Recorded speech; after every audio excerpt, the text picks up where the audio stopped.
حضرات گرامی، حضرت ابو بکر صدیق رضی اللہ تعالیٰ عنہ کا اصل نام عبداللہ ہے اور آپ کا لقب صدیق ہے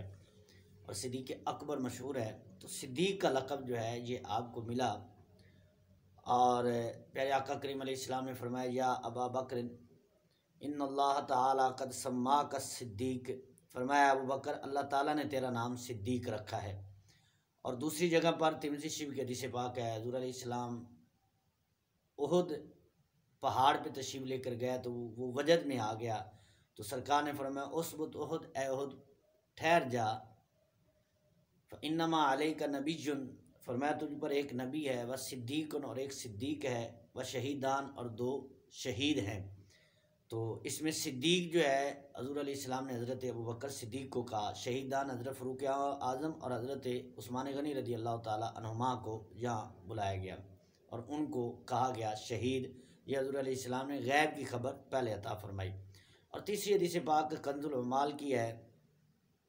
فضائل صحابہ میں بھی موجود ہے کہ جب پیارے آقا کریم علیہ السلام معراج کی رات معراج پہ تشریف لے کر گئے تو سرکار علیہ السلام نے فرمایا اے جبریل، میری قوم مجھے کیا مانے گی، وہ میری تصدیق کرے گی میری معراج کی اور یہ معراج کے سارے واقعہ کی، کہ رات کے مختصر حصے میں نے اتنی سیر کی، جب میں بتاؤں گا تو کیا وہ تصدیق کرے گی؟ تو جبریل امین نے عرض کی یا رسول اللہ علیہ السلام، آپ کی قوم آپ کو مانے یا نہ مانے، فإن ابا بکر یصدقک وہو صدیق، فرمایا ابو بکر آپ کی تصدیق کرے گا کیونکہ وہ صدیق ہیں۔ اللہ اکبر۔ تو یہ حضور علیہ السلام کے پیارے یار ابو بکر کا لقب صدیق ہے، اور جبریل امین معراج کی رات عرض کریں یا رسول اللہ وہ صدیق ہیں، وہ آپ کی تصدیق ضرور کریں گے۔ اور حضرت علی رضی اللہ تعالیٰ عنہ سے روایت ہے کہ انزل اسم ابی بکر من السماء صدیق، فرمایا کہ حضرت ابو بکر کا جو لقب ہے نا صدیق، یہ آسمان سے نازل کیا گیا ہے۔ اللہ اکبر۔ اور پھر اعلیٰ حضرت ملفوظات اعلیٰ حضرت میں یہ روایت نقل کرتے ہیں کہ آپ کے بچپن کا واقعہ، کہ جب آپ کے باپ نے آپ کو بت کے سامنے کھڑا کیا اور آپ نے وہ بت کو پتھر مار دیا اور پکڑ کر آپ کا باپ آپ کو ماں کے پاس لے کر گیا، آپ کی ماں کے پاس، اور کہنے لگا کہ دیکھیں آپ کے بچے نے کیا حال کیا۔